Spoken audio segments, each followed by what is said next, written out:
Meenu TV.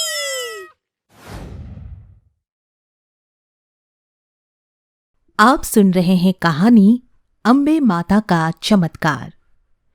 मनोहर नाम के एक गांव में एक साधु की 2 पुत्रियां थीं, सुमति और रेवती।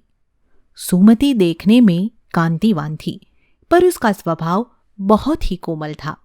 वहीं रेवती दिखने में काफी सुंदर और चंचल थी। सारे गांव में उसकी सुंदरता के चर्चे थे। चलो पुत्रियों, माता अम्बे की आराधना के लिए आ जाओ। चलो रेवती, पिताजी बुला रहे हैं। तुम जाओ, तुम्हें जरूरत है माता की आराधना करने की। मेरे पास तो सब कुछ है। सुमति को माता अम्बे पर अटूट विश्वास था। वो रोज अपने पिताजी के साथ उनकी आराधना किया करती थी। कहो भाई, कोई रिश्ता आया मेरी दोनों पुत्रियों के लिए? रेवती के लिए तो कई सारे अच्छे अच्छे खानदान के रिश्ते आ रहे हैं, किंतु सुमति के रूप के कारण एक बहुत ही गरीब घर से रिश्ता आया है। हे माता, ये आपकी कैसी लीला है? अब मैं क्या करूं? सुमति सब कुछ सुन लेती है और अपने पिताजी से कहती है, आप मेरी शादी गरीब परिवार में कर दीजिए पिताजी। मुझे अम्बे मां पर पूरा विश्वास है। अगर मेरी किस्मत में होगा तो मुझे जरूर सुख मिलेगा।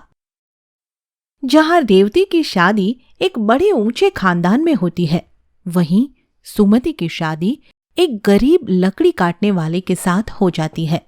किंतु सुमति का विश्वास मां अम्बे पर अटूट था। वो बिना किसी शिकायत मां अम्बे का आशीर्वाद लेकर अपने पति के साथ चली जाती है। सुमति बड़े कष्टों के साथ अपना जीवन व्यतीत कर रही थी, किंतु फिर भी उसने एक दिन भी मां अम्बे की आराधना करना नहीं छोड़ा। क्या हुआ जी, आज आप लकड़ियां नहीं लाए? पूरे गांव में बारिश की वजह से लकड़ियां गीली हो गई है, कहीं भी लकड़ी नहीं मिली। कोई बात नहीं जी, कुछ दिन हम फलाहार खाकर ही गुजारा कर लेंगे। सुमति और उसके पति ने पूरे 9 दिनों तक अन्न का दाना भी ग्रहण नहीं किया, केवल जल और फलाहार का सेवन ही करते रहे। और एक दिन उनके द्वार पर एक छोटी सी कन्या आ खड़ी हुई। तुम कौन हो कन्या? यहां कैसे आई हो? मुझे बहुत भूख लगी है, क्या आप मुझे कुछ खिला सकती हैं? हाँ हाँ, अंदर आओ। सुमति के पास ज्यादा कुछ तो था नहीं, बस थोड़ा सा दूध और थोड़े चावल पड़े थे। उसने उसकी खीर बनाई, कन्या के पैर धोए और उसे आसन पर बिठा दिया और बहुत प्रेम भाव से उसे खीर खिलाई। मैं आपसे बहुत प्रसन्न हूं, आप जो चाहे मुझसे मांग सकती है। और देखते ही देखते कन्या एक दिव्य रूप में बदल गई। ये दिव्य रोशनी कैसी है? आप कौन हैं? पुत्री, मैं मां भगवती अम्बे हूं। मैं तुम्हारी भक्ति से अत्यंत प्रसन्न हुई हूं। तुमने और तुम्हारे पति ने 9 दिनों तक फलाहार का सेवन किया। उस वक्त मेरे नवरात्र चल रहे थे और आज कन्या को भोग भी लगा दिया। तुम मांगो, तुम्हें क्या वरदान चाहिए पुत्री? माता, आपकी कृपा मुझ पर हुई है, मैं धन्य हो गई। मैं और मेरे पति सदैव आपकी आराधना करते रहे, मुझे और कुछ नहीं चाहिए। सुमति, मैं तुम्हें वरदान देती हूं कि तुम्हें संसार का हर सुख प्राप्त होगा और तुम्हें जल्द ही एक अलौकिक पुत्र की प्राप्ति भी होगी। और जो भी भक्त तुम्हारी तरह मुझ पर अटूट विश्वास रखेगा, मैं उसके सारे कष्ट दूर कर दूंगी। मां अम्बे की कृपा से सुमति का घर संसार हर तरह के सुखों से भर गया। जिस रूप की वजह से उस पर सब हंसते थे, मां अम्बे की कृपा से वो भी सुंदर बन चुका था। उसके पति को व्यापार में बहुत तरक्की मिली और मां अम्बे की कृपा से सुमति को एक पुत्र की भी प्राप्ति हुई। सुमति अब मां अम्बे की कृपा की कथा हर किसी को सुनाती थी और गरीबों की भी सेवा और मदद किया करती थी। जिस तरह मां अम्बे ने सुमति पर अपनी कृपा दृष्टि बरसाई है, उसी तरह वे सबके कष्ट दूर करे। जय मां अम्बे। आप देख रहे हैं कहानी गणेश वध। आखिर महादेव क्यों हुए इतने क्रोधित? कैलाश पर्वत पर मां पार्वती बैठी है और अपने शरीर से मैल उतारकर उससे एक बच्चे का स्वरूप बनाया और फिर उसमें जान डाल दी। मां पार्वती ने उस बच्चे का नाम गणेश रखा। मां पार्वती ने गणेश को अपना पुत्र स्वीकार कर लिया। मां पार्वती स्नान करने के लिए जा रही है और गणेश को बुलाती है। पुत्र गणेश, मैं स्नान करने के लिए जा रही हूँ। तुम कपाट पर बैठकर मेरे आने की प्रतीक्षा करो और ध्यान रहे कि कोई भी अंदर ना आने पाए। जो आज्ञा माते, आप निश्चिंत रहिए। मैं आपकी इजाजत के बगैर किसी को भी अंदर नहीं आने दूंगा। मां पार्वती पुत्र गणेश को दरवाजे पर खड़ा करके स्नान करने चले जाती है। गणेश दरवाजे पर पहरा दे रहा है। भोलेनाथ अपने नंदी और सेवकों के साथ आते हैं। भोलेनाथ, ये बच्चा कौन है और ये द्वार पर पहरा क्यों लगा रहा है? तुम जाकर देखो। नंदी और दो सेवक द्वार पर जाते हैं। ए छोटे बालक, तुम कौन हो? तुम्हारी हिम्मत कैसे हुई कि तुम गणेश से सवाल जवाब कर सको? ठीक है, मैं स्वयं माँ पार्वती से जाकर ये प्रश्न कर लेता हूँ।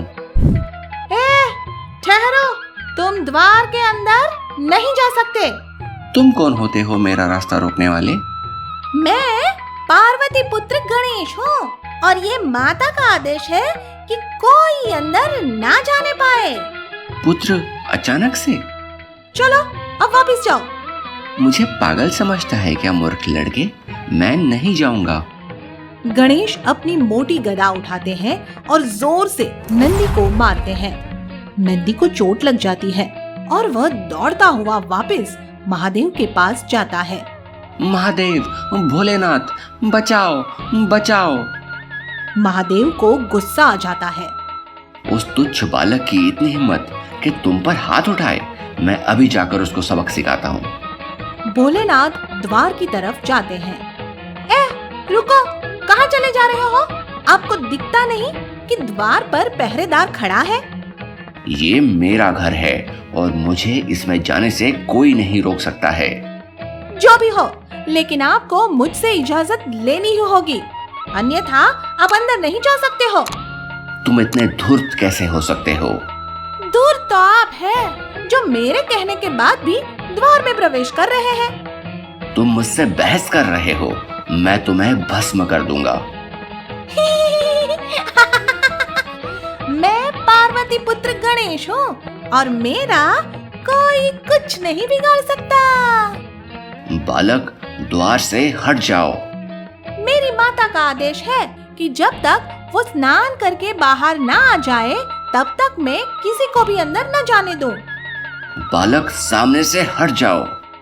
मैं अपने प्राण त्याग सकता हूँ, लेकिन माँ का आदेश मेरे लिए पत्थर की लकीर है। तुम कौन हो बालक? मैं पार्वती पुत्र गणेश हूँ। भोलेनाथ अपनी आंखें बंद करके देखते हैं। तुम इतने हट्टी हो और हट करना ठीक नहीं है। मैं आपसे अब भी कह रहा हूँ कि वापस लौट जाओ, वरना बहुत पछताओगे। तेरी इतनी हिम्मत? भोलेनाथ अपना त्रिशूल निकाल लेते हैं। गणेश भी अपनी गदा उठा लेता है और दोनों के बीच घमासान युद्ध शुरू हो जाता है। गणेश का वार भोलेनाथ पर भारी पड़ता है और गणेश अहंकार में हंसने लगता है। एक बालक से भी हार रहे हो। महादेव दोबारा गणेश पर वार करते हैं, लेकिन गणेश इस बार भी भोलेनाथ पर भारी पड़ता है। गणेश और महादेव के युद्ध से पूरा ब्रह्मांड कांप जाता है और सभी देवता महादेव के पास पहुंच जाते हैं। बालक, तुम भोलेनाथ से युद्ध कर रहे हो, ये उचित नहीं है। आप कौन हो और यहाँ क्यों आए हो? तुम भोलेनाथ से क्षमा मांग लो। गलती भी भोलेनाथ की और क्षमा भी मैं मांगू? ये कदापि नहीं होगा। भोलेनाथ, तुम ही इसको माफ कर दो। बच्चा है, हट्टी है। आप नहीं जानते कि इस बालक ने हमारा कितना अपमान किया है। मैं इसे नहीं छोड़ूंगा, मैं इसे अवश्य दंड दूंगा। मेरा सामना तो कर नहीं सकते भोलेनाथ और बात करते हैं मुझे दंडित करने की। मैं दोनों से विनती करता हूँ कि युद्ध को यही रोक दे। मैं युद्ध को नहीं रोकूंगा। मैं भी इसे इसके किए की सजा देकर रहूंगा। गणेश और भोलेनाथ युद्ध करने लगते हैं।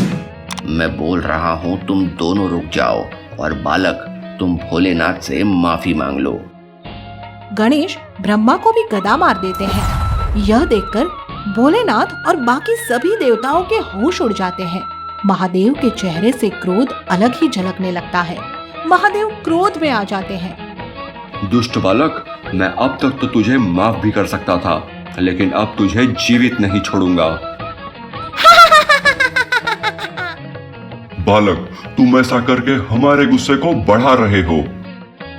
गुस्सा बढ़ाकर भी आप क्या ही कर सकते हो? एक छोटे बच्चे से अपने मुंह की खा रहे हो। इतना सुनकर भोलेनाथ क्रोध से भर उठते हैं और अपना त्रिशूल गणेश पर फेंक कर मारते हैं। गणेश भी अपनी गदा भोलेनाथ के ऊपर फेंकता है, लेकिन त्रिशूल गदा को नष्ट कर देता है और गणेश की गर्दन में जा लगता है। गणेश के मुख से निकलता है, पूरे ब्रह्मांड में एक शोर छा जाता है और गणेश की गर्दन दूर जाकर गिरती है। इससे एक भूचाल आ जाता है। सभी देवता एक अनहोनी के भय में डूब जाते हैं। गणेश की आवाज सुनकर पार्वती दौड़कर बाहर आती है। गणेश, पुत्र गणेश, गणेश कहाँ हो तुम? पार्वती द्वार के बाहर आकर देखती है तो उसके होश उड़ जाते हैं और पार्वती को गणेश का धड़ दिखता है।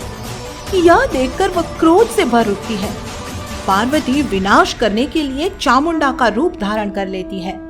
ब्रह्मा जी पार्वती को सारी बात बताते हैं। मुझे मेरा पुत्र गणेश चाहिए। यदि ऐसा नहीं हुआ तो पूरी सृष्टि विनाश की ओर जाएगी। क्षमा माते क्षमा, आप कुछ भी ऐसा ना करें। मुझे मेरा पुत्र गणेश चाहिए। भोलेनाथ, कहाँ है भोलेनाथ? भोलेनाथ! देवी, मैं हाथ जोड़कर आपसे प्रार्थना करता हूँ कि भोलेनाथ इस समय बहुत क्रोध में है। आप भी शांत रहे, हम जल्द ही कोई रास्ता निकालते हैं। स्वामी! सभी देवता भोलेनाथ को जगाने जाते हैं और पार्वती अपने 9 रूपों में आ गई है और महाप्रलय की ओर बढ़ रही है। इसके बारे में बताते हैं। तभी वहाँ भोलेनाथ भी आ जाते हैं। भोलेनाथ, मेरे पुत्र गणेश को अभी जीवित करो, अन्यथा मैं भी अपने प्राण त्याग दूंगी और फिर पूरी सृष्टि का विनाश हो जाएगा। मुझे क्षमा करे देवी, मैं अभी पुत्र गणेश को जीवित कर देता हूँ। गर्दन कहाँ है? दोनों चारों तरफ देखते हैं, लेकिन गर्दन नहीं दिखती। भोलेनाथ विष्णु जी को गणेश की गर्दन खोजने पृथ्वी पर भेजते हैं और कहते हैं कि जो भी तुम्हें सबसे पहले मिले उसकी गर्दन ले आना। विष्णु जी चले जाते हैं। पृथ्वी पर जाकर देखते हैं तो सबसे पहले उन्हें एक हाथी का बच्चा नजर आ जाता है। विष्णु जी उसकी गर्दन लेकर आ जाते हैं। भोलेनाथ देवी पार्वती को सब समझा देते हैं। देवी, मेरे पास कोई और रास्ता नहीं है। कैसे भी हो, बस मेरा पुत्र जीवित होना चाहिए। भोलेनाथ गणेश को हाथी की गर्दन लगाकर जीवित कर देते हैं। पार्वती का क्रोध शांत हो जाता है और वह पुत्र गणेश को गले से लगा लेती है। गणेश भी भोलेनाथ से क्षमा मांगता है और भोलेनाथ भी उसे गले से लगा लेते हैं। आगे की मजेदार स्टोरी के लिए चैनल को सब्सक्राइब करें और बेल आइकन प्रेस करना ना भूलें।